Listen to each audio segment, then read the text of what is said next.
दोस्तों, क्या आपकी प्रॉपर्टी मेट्रो स्टेशन के पास है? क्या सरकार अब आपकी जमीन की कीमत 5 गुना बढ़ाने वाली है? या फिर ये एक ऐसा नियम है जिसमें फायदा सिर्फ बड़े बिल्डर्स को होगा? क्या 2000 स्क्वायर मीटर से छोटी जमीन वालों के लिए ये पॉलिसी एक बड़ा झटका है? और सबसे बड़ा सवाल, क्या दिल्ली का रियल एस्टेट अब पूरी तरह बदलने वाला है? जी हाँ, आज हम बात कर रहे हैं उस नई पॉलिसी की जिसने दिल्ली के प्रॉपर्टी मार्केट में हलचल मचा दी। ट्रांजिट ओरिएंटेड डेवलपमेंट यानी टीओडी पॉलिसी, जो मास्टर प्लान दिल्ली 2021 में एक बड़ा अमेंडमेंट है। और अगर आप प्रॉपर्टी ओनर है, बिल्डर है या इन्वेस्टर है तो ये वीडियो आपके लिए सिर्फ जानकारी नहीं बल्कि फ्यूचर का रोड मैप है, क्योंकि इस पॉलिसी के बाद दिल्ली में लोकेशन का मतलब पूरी तरह बदल गया। अब सिर्फ साउथ दिल्ली या पॉश एरिया ही नहीं बल्कि मेट्रो से दूरी ही आपकी प्रॉपर्टी की असली कीमत तय होगी। आसान भाषा में समझे तो सरकार चाहती है कि लोग मेट्रो और पब्लिक ट्रांसपोर्ट के आसपास ज्यादा रहे, काम करें और वहीं शॉपिंग भी करें, ताकि ट्रैफिक कम हो, पॉल्यूशन घटे और शहर ज्यादा व्यवस्थित बने। और इसी के लिए लाई गई है टीओडी पॉलिसी, जिसमें कहा गया है कि मेट्रो स्टेशन या बड़े ट्रांजिट पॉइंट्स के 500 मीटर के अंदर आने वाली जमीन पर आप high density mixed use development कर सकते हैं, यानी एक ही बिल्डिंग में घर भी, दुकान भी और ऑफिस भी। और सबसे बड़ा फायदा, आपको मिलेगा बहुत ज्यादा एफएआर यानी फ्लोर एरिया रेशो।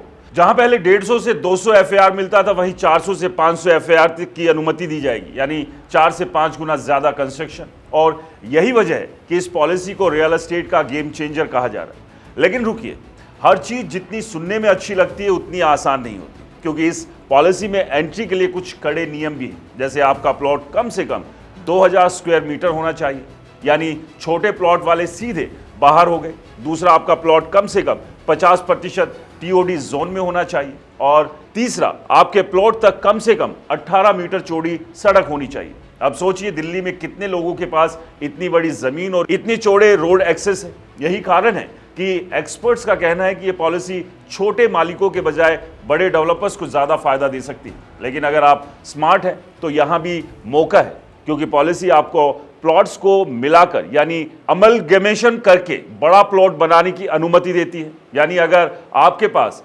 1000 या 1500 स्क्वायर मीटर की जमीन है तो आप पड़ोसी के साथ मिलकर 2000 स्क्वायर मीटर बना सकते हैं और टीओडी के फायदे ले सकते हैं। अब बात करते हैं इस पॉलिसी के सबसे इंपॉर्टेंट हिस्से की, मिक्स्ड यूज। सरकार ने साफ कर दिया है कि टीओडी प्रोजेक्ट में कम से कम 65% हिस्सा छोटे रेजिडेंशियल यूनिट का होना चाहिए, यानी 100 स्क्वायर मीटर से छोटे फ्लैट जिसमें अफोर्डेबल हाउसिंग को बढ़ावा मिलेगा। 10% हिस्सा कमर्शियल या सोशल एक्टिविटीज के लिए होना और बाकी 25% फ्लेक्सिबल रहेगा, यानी डेवलपर अपनी जरूरत के हिसाब से इसे इस्तेमाल कर सकता है। इसका मतलब यह है कि आने वाले समय में मेट्रो के आसपास मिनी शहर बनेंगे, जहां आपको घर, ऑफिस, शॉपिंग सब एक ही जगह मिल जाएगा। और यही मॉडल सिंगापुर, टोक्यो और हांगकांग जैसे शहरों में पहले से सफल है। लेकिन असली गेम चेंजर है इसका 60 दिन में अप्रूवल। और अगर 60 दिन में सरकार जवाब नहीं देती तो प्रोजेक्ट अपने आप अप्रूव माना जाएगा, यानी अब फाइलें सालों तक अटकेगी नहीं। और यही चीज रियल एस्टेट सेक्टर को स्पीड देने वाली है। अब बात करते हैं इन्वेस्टर्स के नजरिए से। अगर आपकी प्रॉपर्टी मेट्रो के 500 मीटर के अंदर है तो उसकी वैल्यू आने वाले समय में तेजी से बढ़ सकती है, क्योंकि वहां हाई डेंसिटी डेवलपमेंट होगा, ज्यादा लोग आएंगे, ज्यादा डिमांड होगी, ज्यादा रेंट मिलेगा, यानी मल्टीपल इनकम स्ट्रीम्स। लेकिन अगर आपकी प्रॉपर्टी 500 मीटर से बाहर है तो हो सकता है कि उसकी ग्रोथ धीमी हो जाए, क्योंकि फोकस टीओडी जोन पर शिफ्ट हो जाएगा, यानी ये पॉलिसी लोकेशन शिफ्ट कर रही है। अब बात करते हैं रिस्क की। सबसे बड़ा रिस्क है हाई सप्लाई, क्योंकि अगर एक ही एरिया में बहुत ज्यादा कंस्ट्रक्शन हो गया तो शॉर्ट टर्म में प्राइस पर दबाव आ सकता है। दूसरा रिस्क है हाई चार्जेस, क्योंकि डेवलपर्स को टीओडी चार्ज और एक्स्ट्रा एफएआर के लिए अलग से फीस देनी होगी, जिसका असर प्रोजेक्ट की कीमत पर पड़ सकता है।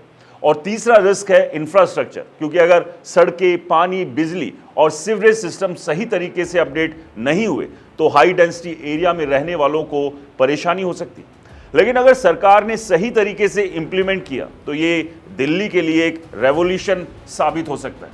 अब एक और बड़ा फायदा, लीज होल्ड प्रॉपर्टी को फ्री होल्ड में बदलने का मौका, यानी जिनके पास लीज होल्ड प्लॉट है उन्हें एक बड़ा लीगल फायदा मिलेगा और ये चीज दिल्ली में प्रॉपर्टी ऑनरशिप को पूरी तरह बदल सकती है। दोस्तों अब सवाल यह है कि आपको क्या करना चाहिए। अगर आपकी प्रॉपर्टी टीओडी जोन में है तो सबसे पहले उसकी लोकेशन चेक करें। क्या वो 500 मीटर के अंदर है? क्या आपका प्लॉट 2000 स्क्वायर मीटर का है या आप पड़ोसी के साथ मिलकर बना सकते हैं? क्या आपके पास 18 मीटर रोड एक्सेस है? अगर हाँ तो ये आपके लिए गोल्डन अपॉर्चुनिटी हो सकती है, लेकिन अगर नहीं तो घबराने की जरूरत नहीं है, क्योंकि अभी भी दिल्ली के बाकी एरिया में डिमांड बनी रहेगी, बस ग्रोथ का पैटर्न बदल जाएगा। और सबसे ज़रूरी बात, किसी भी इन्वेस्टमेंट से पहले पूरी जानकारी लें, क्योंकि हर पॉलिसी के साथ मौके भी आते हैं और खतरे भी। और अगर आपने सही समय पर सही फैसला लिया तो ये पॉलिसी आपको करोड़पति बना सकती है, लेकिन अगर बिना समझे कूद पड़े तो नुकसान भी हो सकता है। इसलिए स्मार्ट बनिए, जानकारी लीजिए और तभी निवेश कीजिए, क्योंकि आने वाले 5 साल में दिल्ली का रियल एस्टेट पूरी तरह से बदलने वाला है और टीओडी पॉलिसी इस बदलाव की सबसे बड़ी वजह बनने वाली है। दोस्तों हमें कमेंट्स कर बताएं, क्या आपकी प्रॉपर्टी टीओडी जोन में आती है और आप दिल्ली के किस इलाके में रहते हैं।